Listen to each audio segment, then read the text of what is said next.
Dr. Jeffrey Burton. He is the Tampa Downtown Community Redevelopment Agency Manager. He is an experienced Florida building contractor, code administrator, and community redeveloper. Dr. Burton is also the past president of the Florida Redevelopment Association. He earned a PhD from the University of South Florida in sustainable redevelopment, a master's in public administration, and bachelor's degree in economics. Please join me in welcoming Dr. Jeffrey Burton. First, thank you for having me here. I get to talk about something that I love to talk about, obviously, sustainable economic development, or sustainable redevelopment in my case. Do we have any elected officials in the room? I'll raise my hand. I'm a member of PA, Politicians Anonymous. I usually stand up and I say, hi, my name is Jeff. I'm a recovering politician. It's been a long time. I think it was in the late 90s, late 80s, early 90s. Spent 4 years, realized after 4 years, I didn't want to do that. Sitting up there, you were always in the spotlight, always being questioned, yelled at, yelling at other people.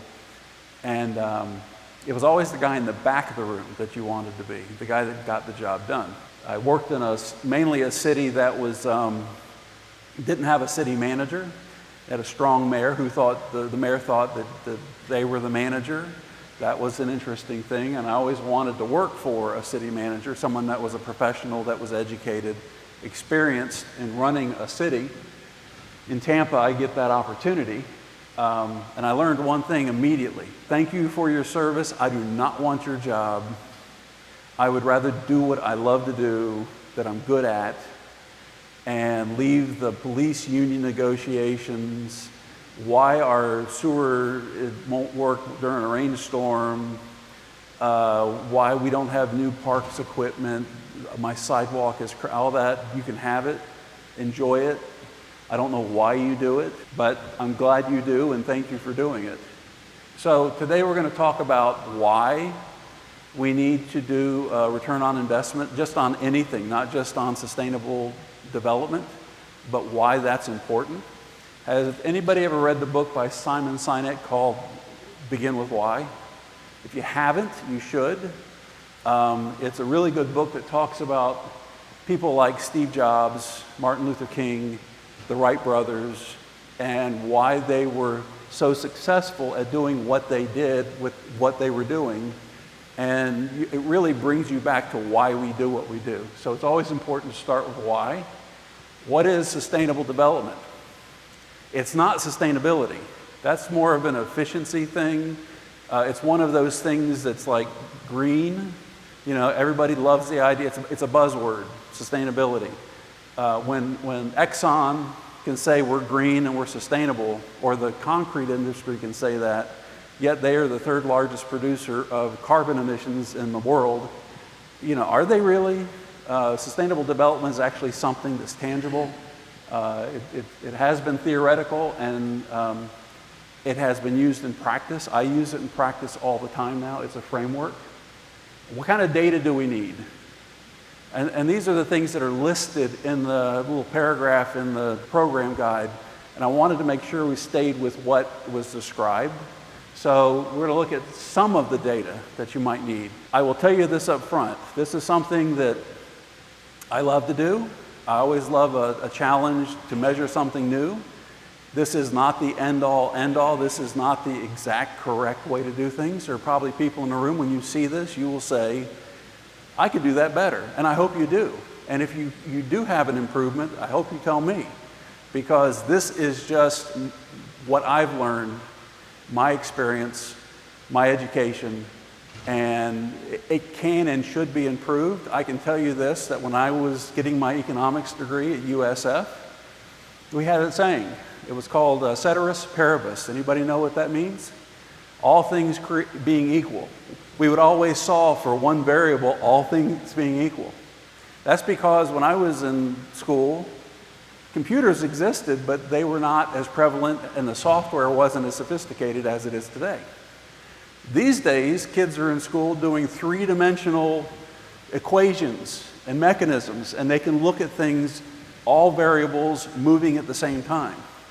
So I fully expect that something like this, and again, this is very simple. Wanted to keep it that way for a number of reasons. One, you have to explain it to a board, and you want to, we'll talk about that in a second, but you want to keep things as simple as possible. There's only one equation in this spreadsheet that you're going to see that's a little difficult. But as my Accounting 2 teacher in college used to say, it's all bonehead math. Subtraction, multiplication, division, and addition. There aren't any algebraic equations. There's no geometry or anything like that in this. Not to say that there couldn't be for all the millennials and younger in the room that you know, you've been taught a better way. What type of analysis are we looking at? That's something we'll simply go over. A lot of this stuff we're talking about up front, you probably already know, and so we'll go through it pretty quickly. How does it communicate? Speaking truth to power. This is where, as a city manager or a CRA director or an economic development director, or if you happen to be all three or two, this is where explaining it to your board so that in that moment where they have to make a decision, they can make the best decision. If they don't trust you, some electeds don't trust their staff, you know. Hopefully they will trust the data. Hopefully they will understand it. I guarantee you in 2 weeks' time, when you talk to them about it again, they will have forgotten everything and moved on to the next crisis. So it's very important how you communicate it. Very simple sound bites, phrases, you know, words that they love. I had a mayor that I used the word data-driven decision making one time, and for the next few years, that's all. Everything came out of her mouth was data-driven decision making. So you want to give them things that they can use to explain it to the public. And we're going to do a simple example, and this is a really simple example. It has 4 parts. It has assumptions of what's happening. It's economic. There are 7 tables that we'll go over. These are actually columns from the spreadsheet that I use. This PowerPoint is on the computer. The association has it. The spreadsheet is available if you want a copy of it. Again, take it, work with it, make it better, send it back to me. Other considerations you need to think about in conclusions. So this is what we're going to talk about today, and it pretty much follows that paragraph that was in the program guide. And at the end, we'll have questions if you have any. So we're going to start with why.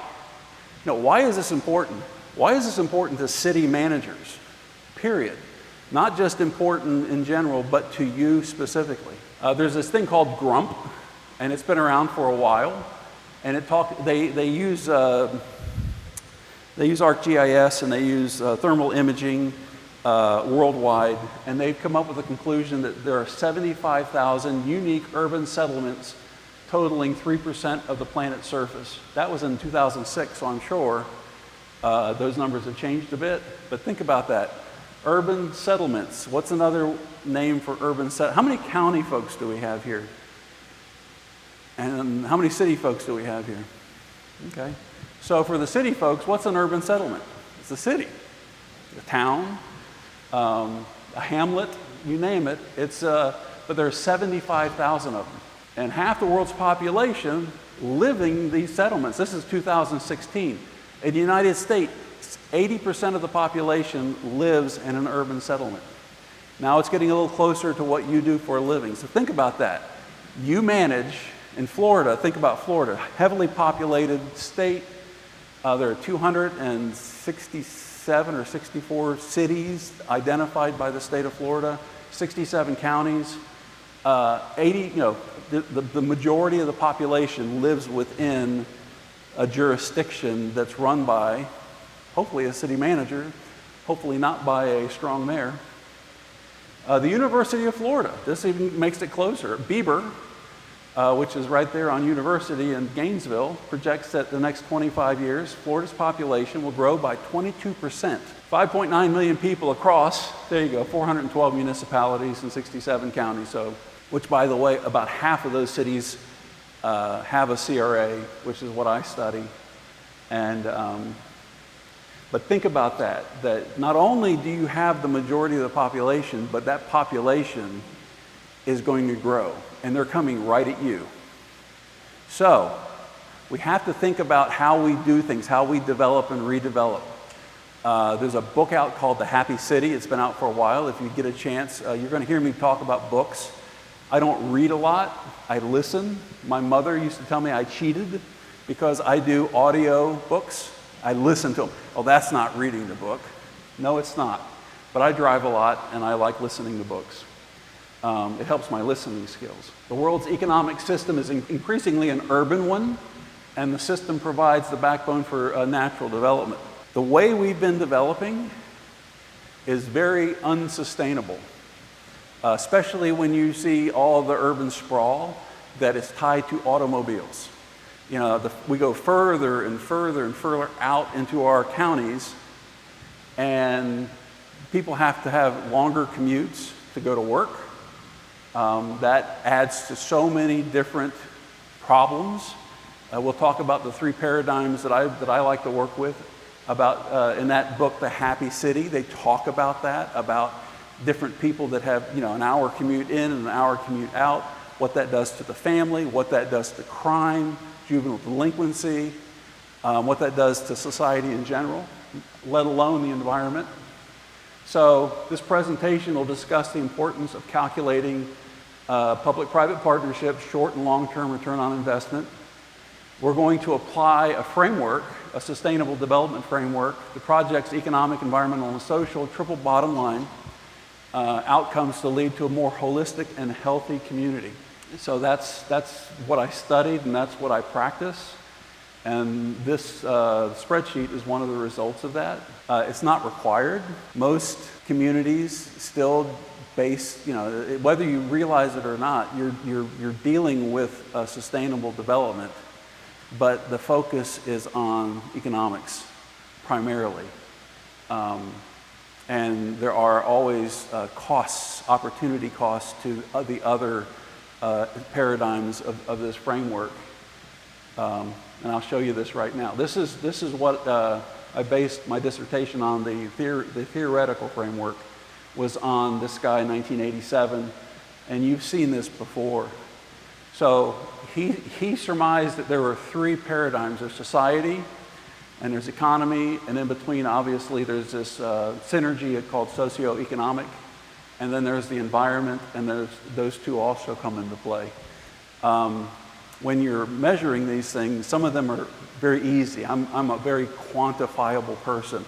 I like numbers. I like being able to measure using statistics, using equations to measure things. Some of these are qualitative.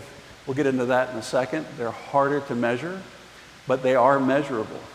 And when you look at this theory, this is the sweet spot.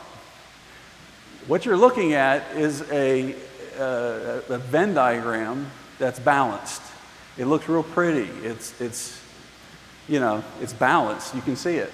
Part of what I've studied, I've actually used Venn diagrams that actually measure spatially in a Venn diagram what things look like, and they're never balanced. This is theoretical. This is the purest, the best, because everything works out. And again, current development, the economy circle, in some of the cases I've looked at on state laws, the whole circle is economic, and the other 2 fit within the circle. And in some cases, you know, society is the smallest, it's very small, and sustainable development is very small. So what data is needed? And these are not all the data points. These are just ones that I sat down with the other day and came up with that you could look at. So for economy, obviously, property taxes. I was told a long time ago that the most accurate data that the government keeps is property taxes. Absolutely, because it equates to the money, the revenue. After Hurricane Katrina, was working for the insurance industry. It had a think tank, and we started measuring. We had worked in Charley in Florida and created a model for that hurricane, and we went to Louisiana. Not as forward-thinking as Florida, not as sophisticated, didn't have the data that we were looking for. A lot of their property taxes were in books that got buried in the water. One of the things FEMA did was pay for new systems for them to keep the data in the cloud. But you always want to work with property taxes, and that includes millage rates and property value. You guys already know that. There are efficiencies, utilities, water, sewer, stormwater, you name it, Wi-Fi, except in Florida where the city can't do Wi-Fi. Safety. The lady from San Antonio talked about what did she call them? The greedy bastards. I don't know if I'd say that to a bunch of people wearing guns, you know? I'd come up with something a little nicer, I guess. I wouldn't put a book out, that's for sure, saying that. Safety, transportation. I got safety twice. This is a new PowerPoint. I was up here working on it, and that's what I did. Employment. There's safety again also. My bad. Community. Commerce, retail, service, industry, stable growth. These are all variables that you can measure.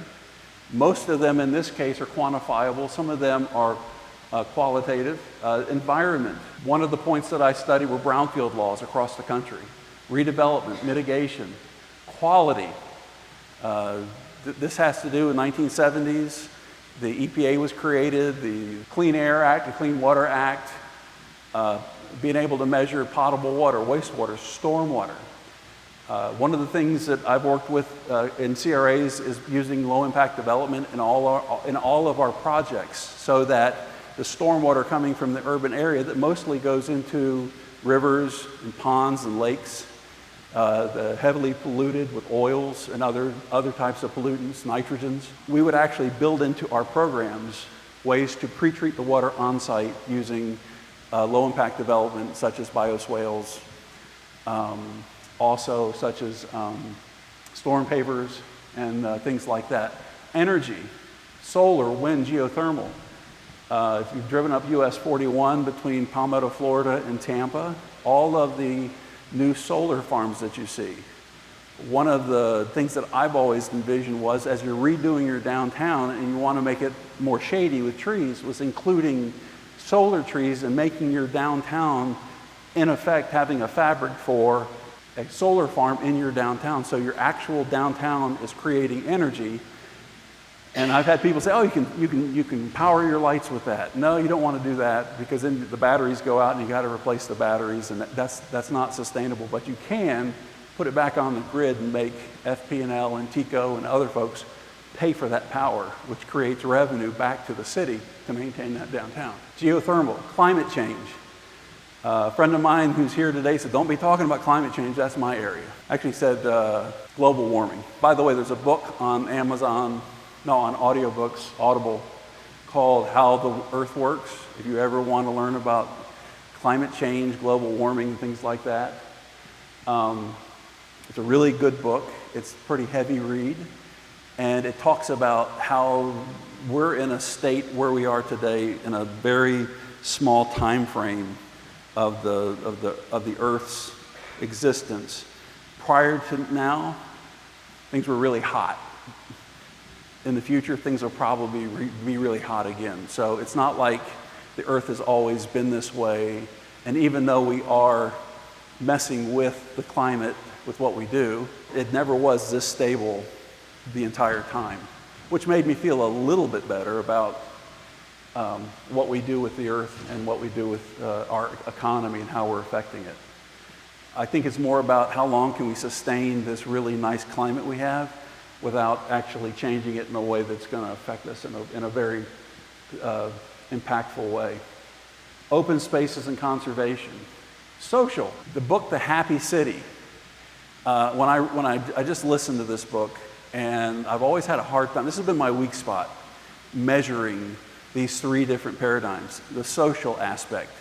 I'm married to a double master's in psychology, and she has done a great work with me on making me realize people actually have feelings. And she really has helped me to see this in a broader spectrum than my limited mindset. Okay, so the book talks about the agora, which is Greek for a space for political and social discussions. Every city should have something like this. Equity. If you've ever read the book by Richard Rothstein called The Color of Law. The whole equity thing with the United States, redlining, the lack of allowing minority groups to build capital by owning their own homes like most of the majority of the white folks have had for decades, if not a century in the United States. We need to talk about measuring that. Why is it that brownfield sites are, most of them are industrial sites, and most of the folks that live around the brownfield sites are lower income minority?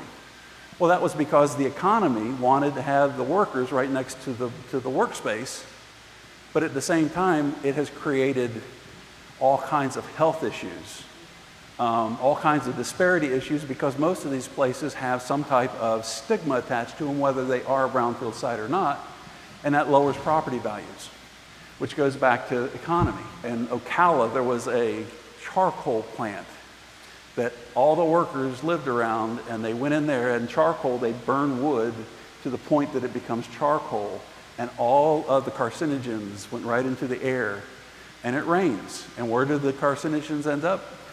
On top of the residences of the people that work there. Talk about having a cancer cluster. Health, physical, emotional, spiritual, support and safety. And some of these things came from that book, and it just, when I first started listening to it, it was like, this is all about the social side, which was very important to me. Support and safety. 6 months ago, I wouldn't have had that up there. I was like, why do people need support? Why do they, I don't need support, why should, it didn't compute to me.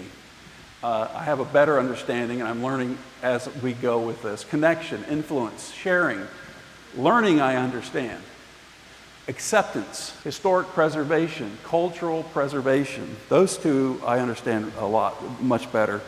This also includes gentrification, the social side, under cultural preservation. In the city of Tampa, there was this place called Central Avenue, a beautiful African-American Main Street.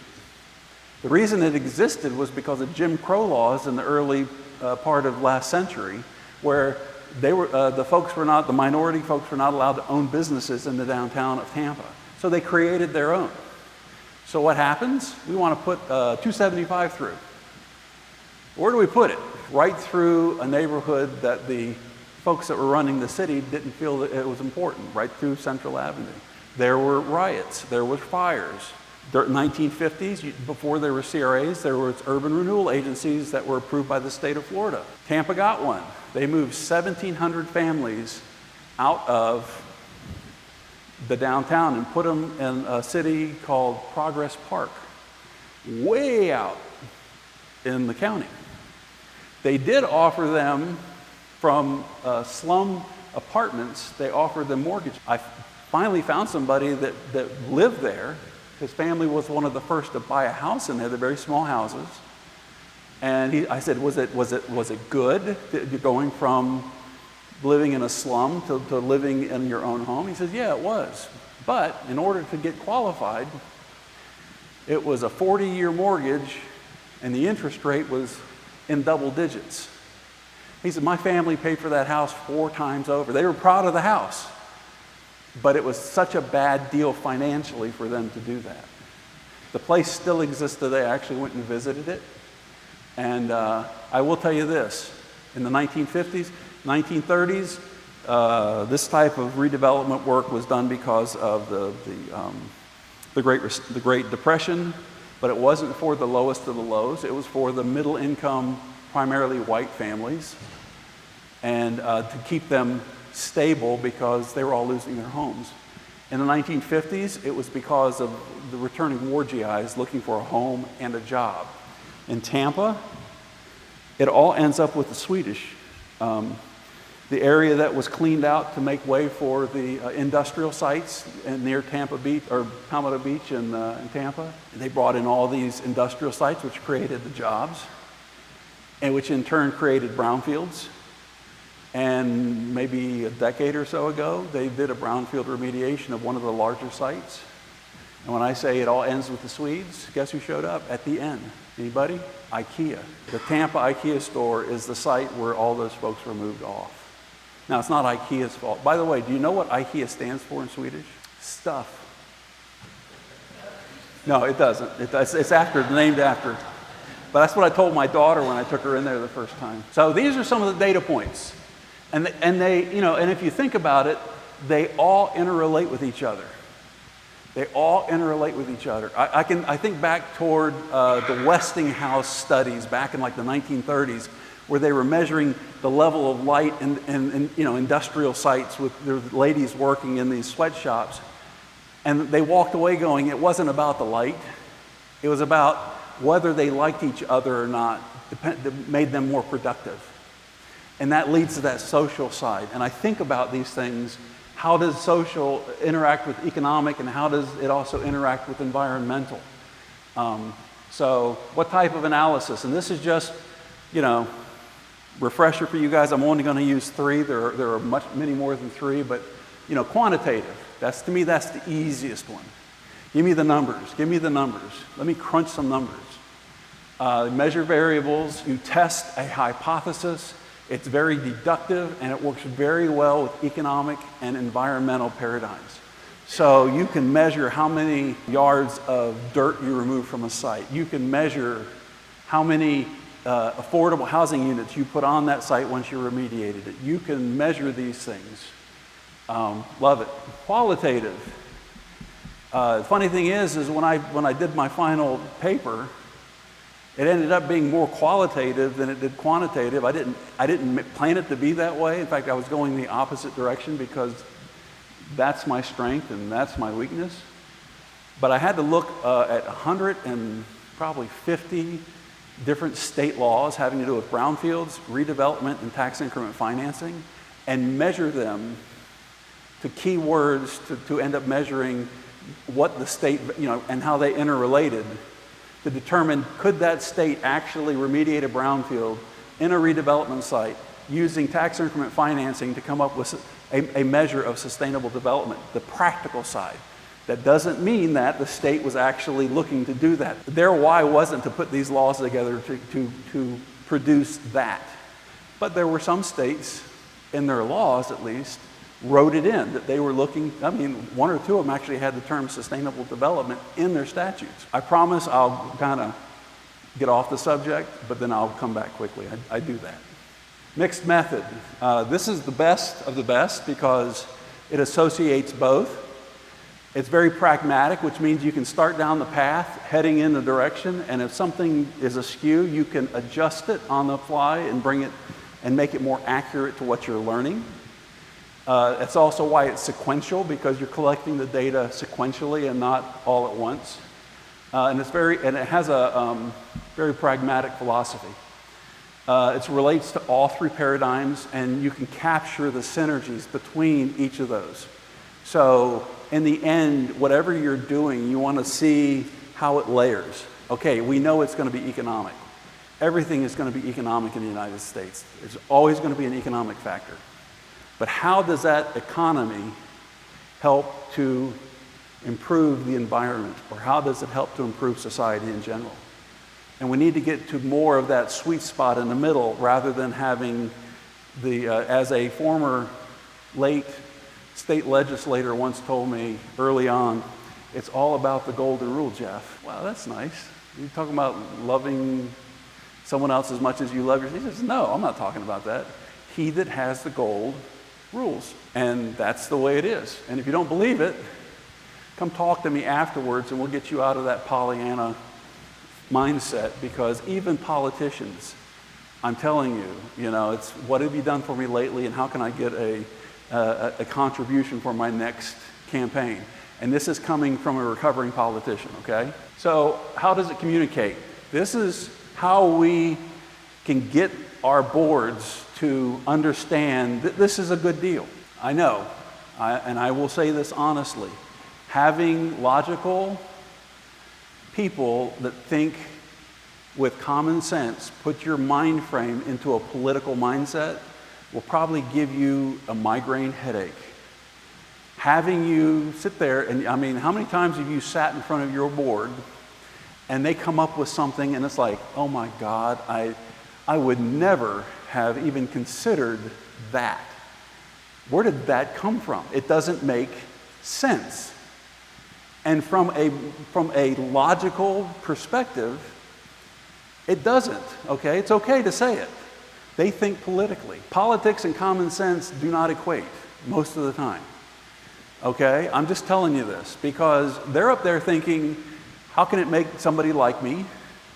How can it keep somebody from yelling at me? How will this benefit me 2 years from now when I have an election?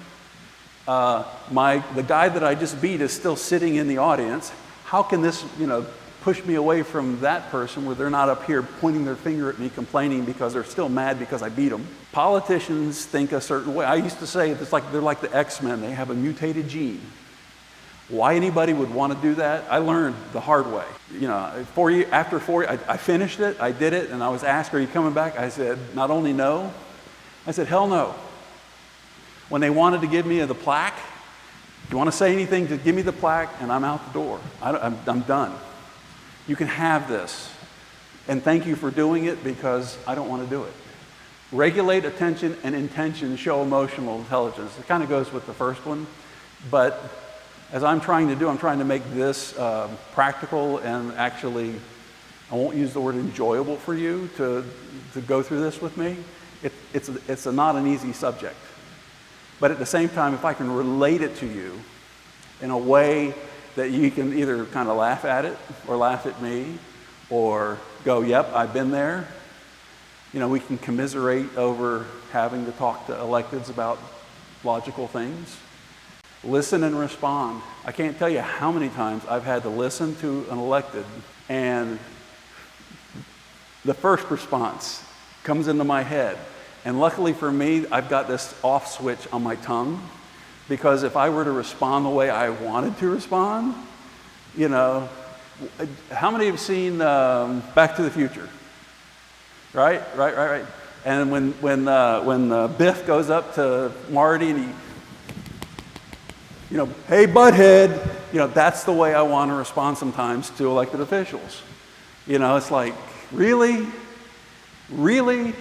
You don't want this build grant from the federal government for $20 million because the sidewalk goes in front of your house. And they won't say yes, but that's the case. So listen and respond, and we'll have a conclusion on how we need to respect politicians. I know. That's why I don't want your job. That's why I never want to do your job, because sooner or later I would tee off on somebody. I know me, and it's better that I don't put myself in that situation. And God bless you and your patience and your grace. And finally, express yourself. This one has been, believe it or not, hard for me because I can get up here and talk about stuff, but actually in an active engagement environment like a city council meeting or a county commission, to be able to stand up and speak with your voice what you know to be the truth, the logical conclusion, and you're looking in front of that board and you're thinking, oh my God, if I say this, will I have a job tomorrow? Why do you think the lifespan of a city manager is what, like 5 years? Unless you're from Niceville, Florida, right? But I know Lanny, and he grew up there, and he's a hometown boy, and he's a super cool dude. But you got to be able to express yourself, but to get to this point, you have to do these other ones first. So you express yourself in a way that hopefully you will be able to impart the truth to the power and still sustain yourself and have a job the next day. It's not easy. I've been on both sides of it. And I wanted to grab the person on the other side, on both sides, and just throttle them. Okay, simple example. We're going to just go through this methodology. This is a spreadsheet. It's available to everybody. I've got cards. You'll see my email at the end if you want it. But it talks about a return on investment on a private partnership P3. And it talks about having that information so that it best and analyzes and measures the return on investment to the developer, the government, and the community. So first of all, if you don't have the private sector investing, there is no money. For them to make a profit is not a bad thing. That's what they do for a living. That's what their outcome is to turn a profit. You got to have that. In the statute that I work under, 163 Part 3, it says to the greatest extent possible, complete the redevelopment goals of your plan with the private sector.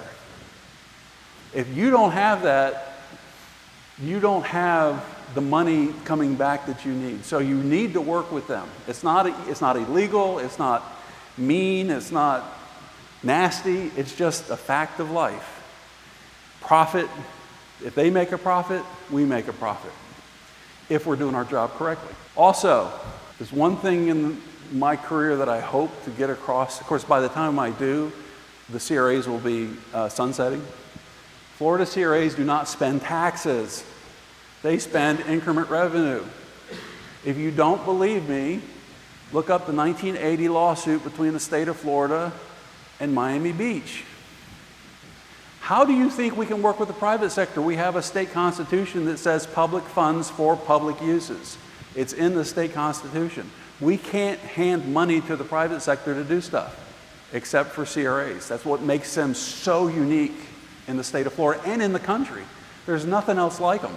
And we have a legislature that wants to throw them out because of bad actors. And I will be honest, currently, if you've gotten an email from me, which you might have as a city manager, me asking for your redevelopment plan, I'm measuring the age of your redevelopment plan and when you're going to sunset, because those are two things that my association needs to know.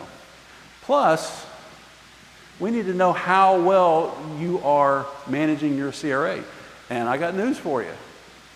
If your CRA plan is from 1983, we got a problem. I was in high school in 1983. Okay? Kevin wasn't even born yet. So, if your plan is from 1983, and I will tell you this, I've worked in a small city, 15,000 people. When I got there, their plan was from 1993. It was 20 years old. I work in a larger city. I won't tell you the name of the largest city. It's one of the larger ones in the state. The 1983 number I'm giving you is tied to one of the largest CRAs in the state of Florida, over $20 million a year in increment revenue. How can you be relevant with that? So, we need to evolve our CRAs into something to take advantage of that law, the court case, so we can do things that will help the state on a larger level. But at the same time, we got to clean up our own act, because my anecdotal information so far, after collecting about 50% of the plans in the state, is that, don't tell them I said this, we suck when it comes to that. We don't keep our own house in order. And part of me is like, should I say something? Should I do this? Should I, open up that Pandora's box? And the answer is yes, because it'll never get better unless we acknowledge the truth. And you know what they say about truth? Truth will set you free. Two very smart guys said that. Assumptions. CRA has a 2006 creation date and it sunsets in 2036. That's an actual CRA in Tampa. It's one of the smaller ones.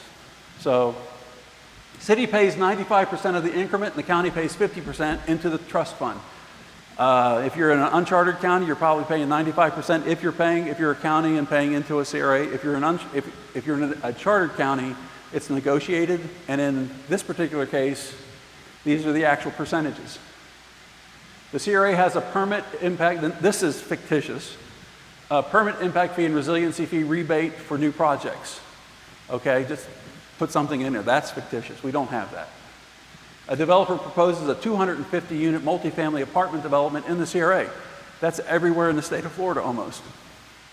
That's what's being financed, along with, what are the other two things, and you don't answer this, what are the other two things that are being financed heavily right now? At least they were until the interest rates went up. Car washes, storage units. You can't drive a block now. Pretty soon we're going to have a multi-family apartment building over a storage building with a car wash.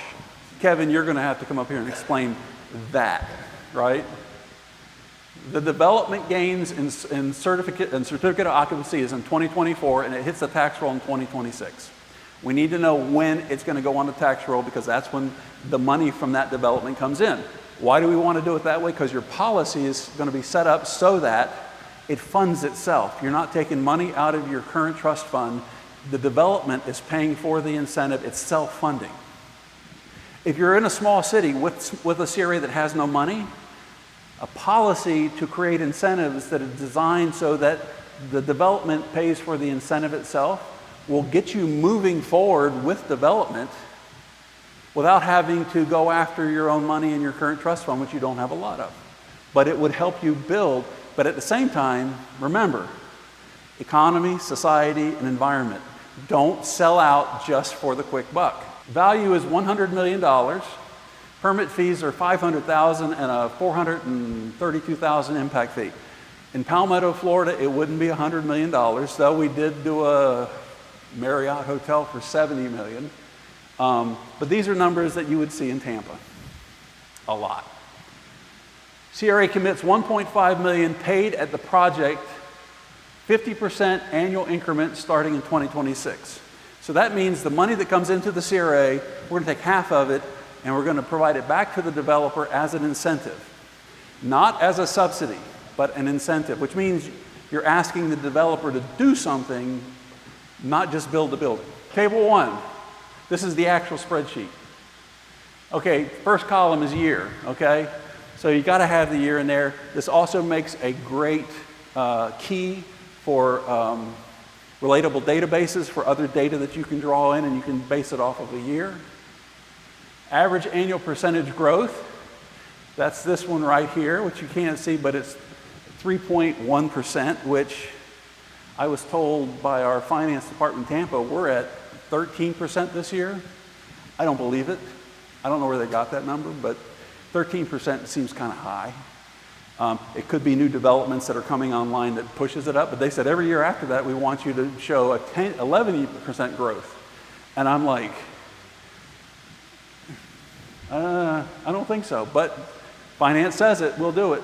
In this case, you can change this year every year. It's designed to do that. So usually it's cyclical, and it usually has an upward trend unless you're in 2005 and you are a homeowner. So that's growth. Get that in there. Property value, building official permit value, or from the developer. Let me tell you something. If a developer's coming in and they've got a plan and they've already done a lot of the due diligence, you know what they got in their pocket? They got a licensed appraiser's value for the building once it's built. Because they got to give that to the bank or the financial or their capital stack, right? So you can ask for that. If they want an incentive from you, ask for it. Guess what? They'll give it to you. They will, because they want your money. That number is very important because take about 15% off of that, and that's sweet spot of where the property appraiser is going to have that building once it's built. Now, if you're in a market like today and they give you that number, maybe you don't take 15% off because of inflation and because of shortage of materials and labor. Building officials' permit value. Some building officials use the any builders in here, building officials? Nope. They use the ICC, International Code Council, valuation tables. It's a book that's put out every year by the ICC, and it gives you a per square foot based on use of what the value should be in your area, in your state. I used to do that for a living, but I didn't like that. So gross value equals gross value times percentage of growth. So as gross value goes up, the 3.1% based on, it just calculates that. But you also have to include in there depreciation. This 3.6 comes from the IRS. It's based on a 27.5-year lifespan. There is depreciation built into that. Your property appraiser at the county takes that with their software that they use, they take that in consideration. So then you get a net value, which is net value equals gross value minus depreciation. So that's important because we're going after the property values.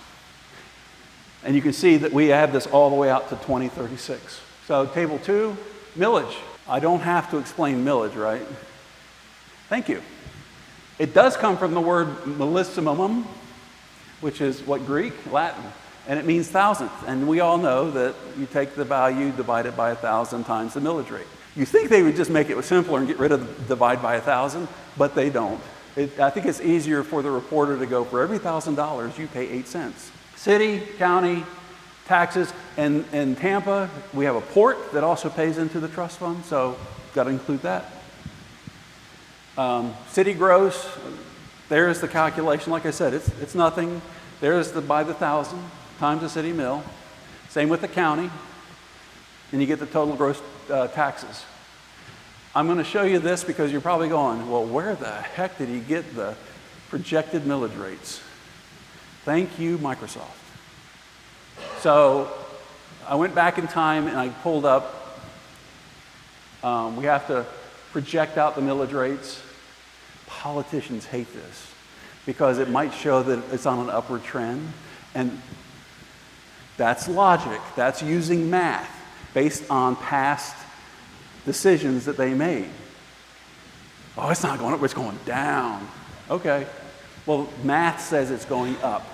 Plus or minus 5%, minimum of 15 data points. In this case, we were able to go back to 1985. You can usually find it in your audits. There's usually like a 10-year audit of where your millage rates have been. So you got to go back like 3 different audits to get a nice, the more the better, right? This tells you how to go into the data tab, forecast, time range, value range, and it comes up with, here's the years, there's the data you collected, and then it does like the 1,000 computation, it takes the average, and there's the high and the low and the average, and you take the average. And in this particular case, it's going down. You show that to the electeds, and they're like, yeah, they're doing our job here, we're going down. That's the city, I think. And remember, if you go over 10 mils, you cap, because by law, you can't go over 10 mils, state law.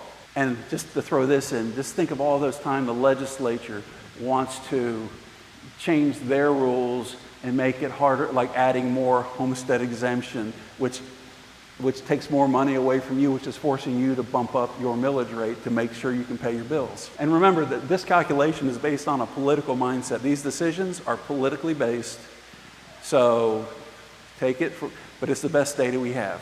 Table 4, the base year. Anybody need a little refresher on CRAs and base year? No? If you do, talk to me afterwards. So the city's base year was you can use the base year. I prefer to use the year prior to development because you want to take away and keep the money in your trust fund the year before the development went on the tax roll, because that's money you already have. That's money that they're not helping you any additional amount. With the city and the county, the base year is the year that the CRA was created, and at least this will give you an idea of what the city and the county are currently getting from the CRA, whether there's any development or not. So in this case, back in whatever year it was, the city was, on this particular development, they were getting about $1,000 a year, and the county was getting about $1,200. Probably because the county millage was higher than the city millage. The percentage of increment revenue kept by each taxing authority into the development trust fund includes the additional 5% by statute. Whether you know it or not, there's a 5% that you keep. The highest you can give a CRA is 95% of the increment. The 5% is for carrying charges. Yeah, is that what we say? City percentage, county percentage. Okay, I used to not do this over here. But again, these are political decisions. It could change. It could change. In Tampa, there are 8 CRAs, and there are almost 8 different variables on how much the county. The city always gives the same amount, but the county, it could be 50, it could be 70, it could be none. Table 5, taxing remainder. This is the 5%. This is the remainder that is not deposited into the trust fund, and I'll take that back. It's 5% for the city, but in this case, for the county, it's 50%. So you're going to see a larger amount going to the county.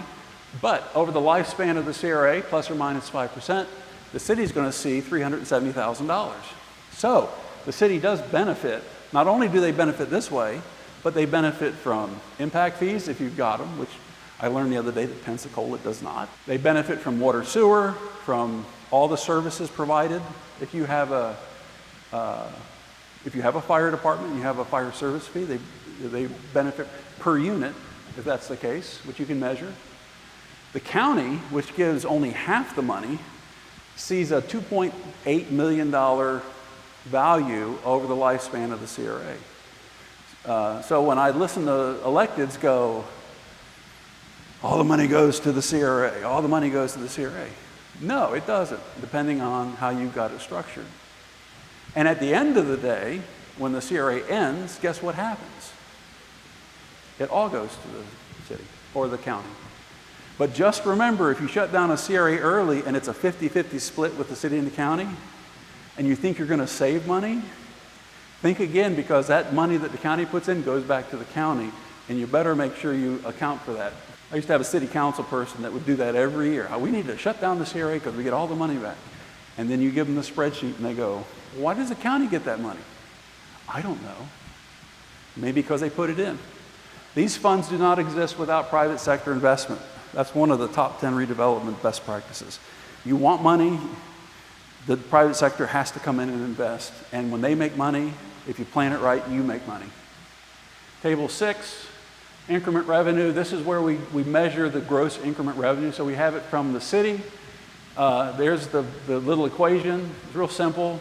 Gross taxes minus city base minus the city part that they keep. And you're like, Jeff, it says gross taxes up there. CRAs do spend taxes. If you look in the statute and you look in definitions, there is no definition for TIF. It's used one time. And basically it says the methodology used to create increment revenue. So it is a process. If you want to learn about the process, I'll be happy to talk to you about it later. But again, the CRA increment revenue is not taxes, not necessarily taxes as the state Supreme Court wrote. From the city, the CRA will see roughly $7 million. From the county, there's the equation. They'll see about $3 million. Again, that's because of the investment from the counties at a lower percentage, which, by the way, the statute says the minimum that they're supposed to put in, Kevin? 50%. Thank you, sir. I always know if I talk to Kevin, I get the answer. We argue all the time. It's like two jailbird attorneys, and it says may. It says may. No, it says shall. Gross CRA increment revenue, total gross CRA increment revenue, simple, $9.7 million, $9.8 million. Net, annual percentage paid to developer. This is one I really love. It says 50% because we said earlier we're paying 50% of the increment revenue on an annual basis back to the developer. I did a lot of work in Fort Myers, and they had no policy, which rule number 1 about doing this, put a policy in front of this, because that will, and have your board approve it, because that will lock them into a logical process. If you do not, one of their developer buddies who gave them money in the last election will come in, and all of a sudden, instead of 50%, it's 95%. And then the next guy comes in, it's 50%. And that is what we call a lawsuit. Why did they get more than I get? Put a policy in place ahead of time. In Fort Myers, they would do this to me. Well, maybe for the first 10 years we give them 80%, and then for 3 years we give them 75%, and then the rest of the time we give them 50%. I actually had a spreadsheet that I could do in the meetings, that's where that column came from, where I could actually go in and plug in the percentages as they were speaking, so I could go up and plug my laptop into it and show them what the result was. That is insane. Put a policy in place. I've got a policy that works with this spreadsheet. I'd be happy to give it to you. I've got a beautiful contract from the Fort Myers attorney at the time that we'll talk about in a second, that works with this spreadsheet, that really helps lock you in, protects you. Total incentive. Okay, well in this case, it's $1.5 million right there. Developer annual payment. Remember I told you there was this one cell that has this really ridiculous, it's an if-then. And what it is it says, if you finally paid it off, or if this year it's going to pay off and you don't have to pay the full amount, It figures out what the amount is, the remainder is, and then from that point on, you don't have to pay it anymore. That's what, 400 and change, 418, up to two, and this one's like 250. And then after this is the sweet spot. This is where you're collecting the full amount. You're not paying anymore. So it took 4 years to pay off the $1.5 million. Remember that. It took 4 years out of your CRA's limited lifespan to pay it off. CRA net payment, $8.293 million after you pay the $1.5 million. So we talk about communicating to the board. You want to give them a message that they can't say anything other than yes to. What if I told you that I could say to the board, if I could do a deal for you that you put $1.5 million into, and at the end of the CRA, you will make over $8 million, and that deal will be paid off in 4 years. Now, from a logical financial standpoint, who wouldn't say yes? That's a really great return on investment. Now, you might have a room full of folks that are saying it's going to gentrify the neighborhood. And that could very well be, and CRAs are blighted areas. They have lower income folks in them. That's the way that works. Read Richard Rothstein's book. He explains it in great detail. Okay? Or listen to it like I did and cheat. So, this is where it's not just economic. It's also now a social problem. We have folks that are saying, you're going to kick me out of my neighborhood. Where's the equity in that? What if it's also on a brownfield site? What if you can get the developer to take the money, they have to include so many of the units, out of the 250, they have to include 30, 40, you name it, as workforce or affordable housing. Now, I will tell you this. I've learned this the hard way. You do not ask the developer to dumb down the tax base. If your market says you can build all market rate, build it all market rate, because that helps your tax base. And when your tax value goes up, your increment revenue value goes up. But when you ask the developer to build some affordable units, your property appraiser is going to appraise that on income-based appraisal, which means that the tax base, you actually just bought down the tax base. You actually just kept money from your CRA. Money that you can spend later on a park, on community policing, on something that has intrinsic value, historic preservation, cultural preservation. Why in the world would you buy down your tax base? In fact, the statute says, build it up. So how can the lower income folks move into those market rates? You buy down the rents. You buy down the rents. That way, they're living in actually a much better unit. It's a mixed market, which is, to me, is the best way to go. Never, ever, ever do 100% affordable. Please. I will show you pictures of Chicago and New York City and what happens to that. You actually create blight by doing that. You're not helping the people in the housing. That's actually a form of economic discrimination. And if in your economy locally, if the lower income folks happen to be of one creed, one race, the federal law on equity and justice, you're actually violating federal law because you're putting this group of folks into a no-win scenario. Plus, on the economic side, those market rates, they help pay. They help pay. Bloomberg, love Bloomberg, did a bunch of great stuff in New York. One mistake. He got developers, if you want to increase the zoning numbers, you have to have 20% affordable housing. Great idea, love it. In Manhattan, super. Developers I'm not going to call them greedy bastards. I used to build myself. But I will say this, they want to maximize the value of their rents. They didn't want the hoity-toity people coming in and having to walk through the same lobby as the affordable housing unit folks. So what did they do? Anybody? They split them. There were two doors. You know what they called the second door in New York? The poor door. Talk about stigma, right? You always got to stay a step ahead of these guys because they're always thinking. And electeds, we'll get to the other considerations. So the return on investment message is you give up $1.5 million to get 8.2.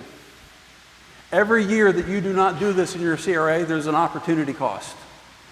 It's called, you get the inflationary rate. So if your market went up 3%, you're going to get 3% of what you've always got. You need the private sector to come in. You need to have a policy that directs them to work with you to get what you want while they get what they want. When they make a profit, you need to make a profit. In Fort Myers, a friend of mine named Joe Benora, awesome developer, very equity-minded, he builds this place called City Walk. Beautiful place. He built it at the upturn of the economy in what, it was multifamily. He did multifamily. What's that old, I was country when country wasn't cool. He was doing multifamily when multifamily wasn't cool. Higher risk when he did it. He starts riding that wave way before anybody else. In the height of the market, someone comes in and wants to buy it. Probably some insurance company fund that they have to store the money in. He sells it for like 6 times more than what the value is on the tax roll. He's getting an incentive from the city to build that because they needed to prime that pump to get that investment. The city gets mad at I went to the meetings. Oh, we're upset. He made all that money and we still have to pay him an incentive. I came in because they wanted me to sit with each of the city councilmen individually. You do know that when he makes money, you make money. What do you mean? The property value is going to skyrocket on that. The appraised value is going to go up, and you're going to come back around and you're going to have more. Now, you're going to have more money than you had before. The problem that they had was they didn't use a fixed number, they used a percentage. We told them ahead of time, do not use a percentage, use a number because it's fixed. Of course, they didn't want to listen to it. They didn't want to have a policy that would limit their decision-making ability, and it did. And in this case, not to the good. Not to the good. So, also, and we'll go over this in a second, you should have, if they make a big profit, you should have it in your contract that your incentive drops down and you make a bigger profit. You can do that with CRAs. Net present value, these are other considerations. Just remember, when we give $1.5 million over 4 years, it's not actually $1.5 million. When we cut the 4 checks and you add them up, it's $1.5 million. But the net present value is what? $1.369 million. So they're not actually getting, we're giving them money over time, and time has a value. It's called interest. What did I do? That's a 4% interest. How many people would love to get a 4% interest rate note right now? Anybody? I would. That's, what is it, like 7, 8? What is it, Kevin, you know? Wow. At least we're not in the Jimmy Carter years. It's an incentive, not an entitlement. What is the developer doing to earn the money? In other words, do not just give them money. Don't give them money. That's called a subsidy. And we don't like that word, subsidy. We like incentive. Most redevelopment authorities have a working plan. What can the private developer do to help you make that plan? Unless your plan's from 1983, then you're talking about stuff back when Reagan was the president. Fort Myers, they included community benefits in their incentives. They had 4 of them. One of them I'm not going to talk about. I'm not a big fan of it. It was a loophole for the electeds. You got an incentive if you could quantify that you're related to the inclusion of affordable housing. There you go. And in this market, we want affordable housing. Percentage of assigned redevelopment subcontracts to minority women and veteran-owned businesses. The city had a policy that said 15%. They didn't enforce that policy. The CRA did, though. How did they enforce it? Money. It's funny. You know, you can get money to do a lot of things for you. People, that's usually, I mean, we're all here because we all have a job, and why are we all there working? Get a paycheck. Money. It's a great incentive. Developers invest value of 5% of the annual incentive into a CRA-based nonprofit. CRAs are not supposed to fund nonprofits unless they're helping with the CRA mission. When I went to Palmetto, Florida, my first year as a CRA director, I was a director of no. You know why? Because that was like my whole vocabulary for a year. Can you give us money for this? No. Can we have money for that? No. But we want to get some money for, no. You can't do it. Especially if it's not in the plan. You can't do it. Thank you, Jeff Orris. All hail Orris. But you can get the investor, the developer, as long as you're handing them money to invest in that nonprofit in that area. You're like, is that legal? Well, let's put it this way. It hasn't gone to court yet. Once it does and they say you can't do it, stop. I'm not a lawyer. Self-funding. You also need to make sure that inside the CRA, outside the CRA, whatever it is, that you set it up so that it is self-funding, that it pays for itself and you're not taking money away from Cedar Key here? Good, we can talk about them. Cedar Key during 2008-9 called me and said, we monetized our entire increment. And now the values are under what the original base year was for us. They were making less money than when they first created the CRA, but they had a bond issue because they redid their entire downtown. If we get rid of the CRA, will the bond go away? Do you get money from the county? Yes, we do. Stop laughing. Do not get rid of your CRA because you're going to make it worse. Because you're going to give money back to the county and the city's still going to have the bond issue, which means you're going to have to pay more money. At least the county's helping you pay for it. If the developer does not invest, there is no increment other than average growth. Profit inflates the tax base. Okay, we've seen rampant economies with housing where it actually over-torqued and the whole engine blew up on us. But if you manage it properly, your area can have a healthy economy when other areas are not, if you can manage it in a very sustainable, developed way. This is the contract that we put together. Some of the items, like for instance, if you give a developer money and you don't include in your contract that they can't go to the Value Adjustment Board at the county and actually ask to have their taxes reduced, that's on you. And it has happened. So they get the money from you, and then they go get their taxes lowered, and your increment goes down. Now you're paying, but you got less money. Put it in your contract. If they do that, deal's off. Simple. Require the sale of the incentivized redevelopment for a value higher than its current taxable value.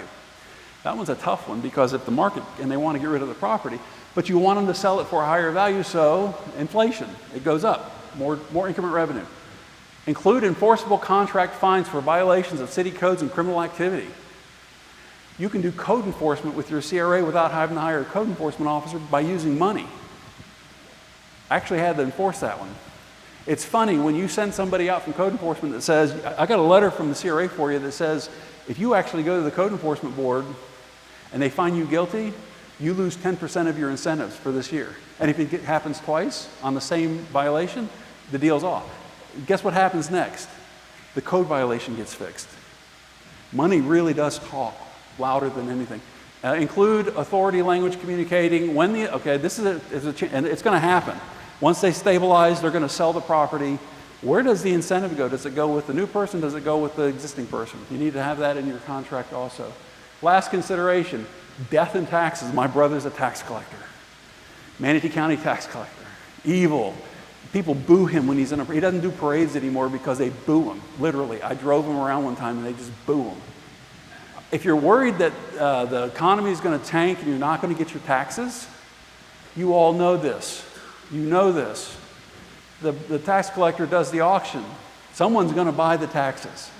Someone's going to buy, and if they don't, you buy them. Buy them for 3 years, you can force it to go to foreclosure.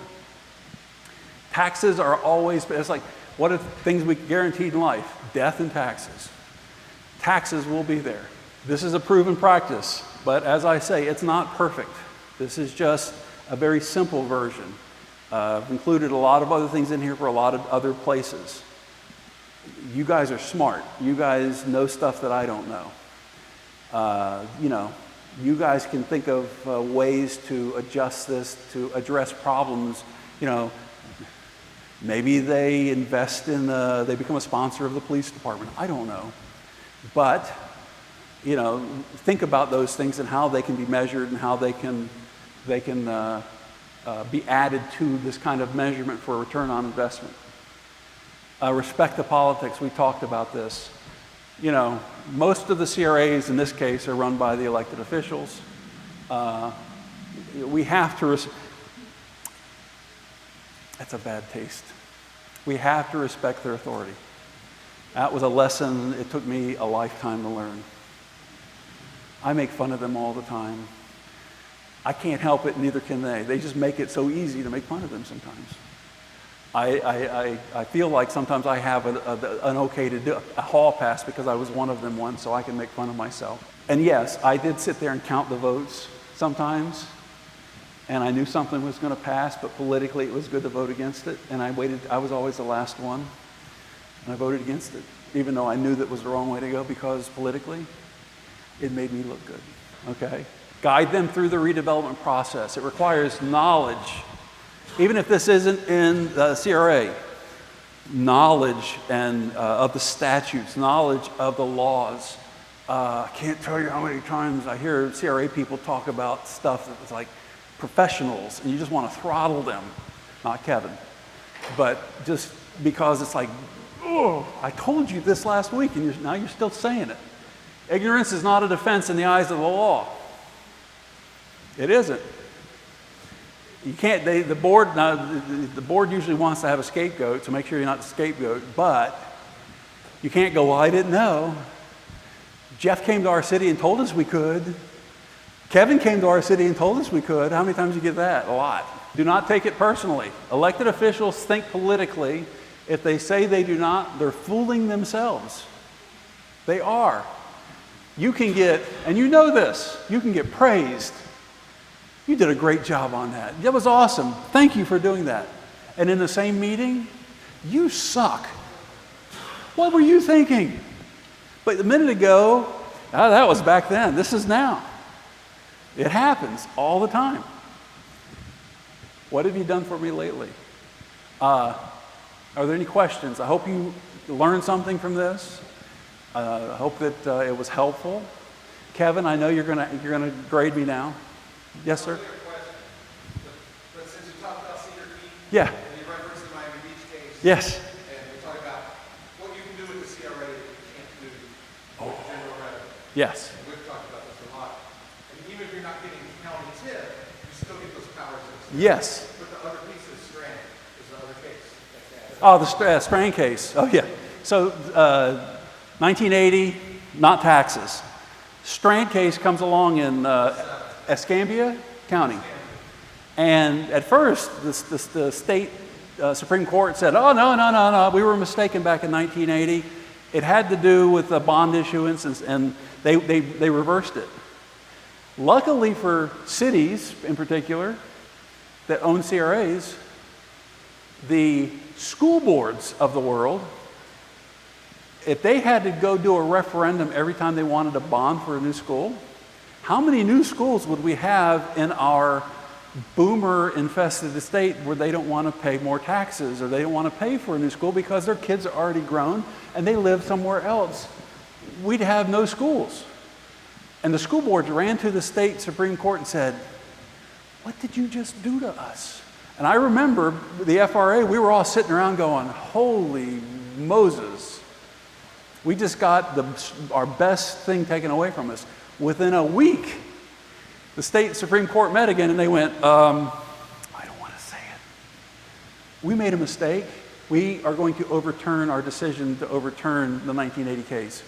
And within a week's time, it all came back. Thank you, school districts of the state of Florida. But Strand reaffirmed, there have been 3 or 4 cases that have reaffirmed that 1980 case.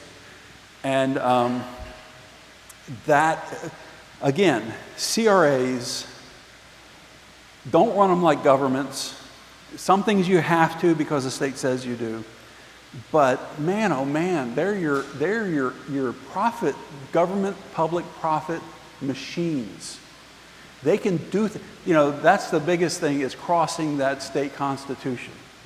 Being able to work directly with the private sector now, is it just the CRA?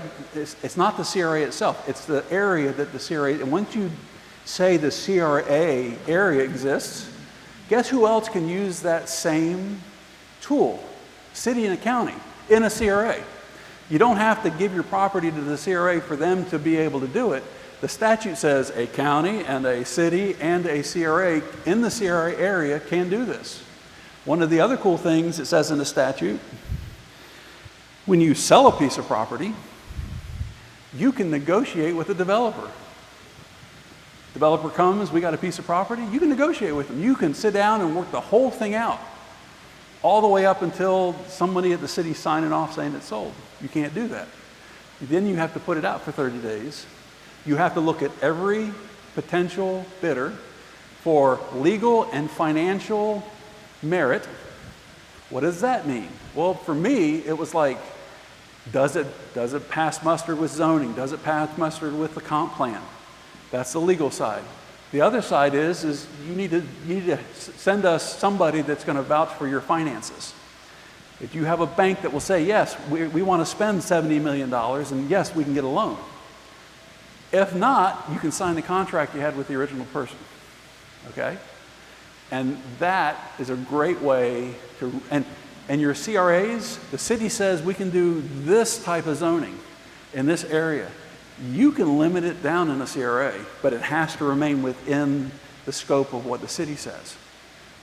What's your most needed use? We'll take it if we can get it, and what's the one thing that the city allows that we don't want? And your incentives, incentivize them that way. Give more for the thing you want the most. Give average for the thing we can take it. And don't incentivize the thing you don't want. Or you'll end up incentivizing something you don't want. And, it's like, we didn't want to do that. Well, you did it. So, any other questions? All right. Thank you. Thank you.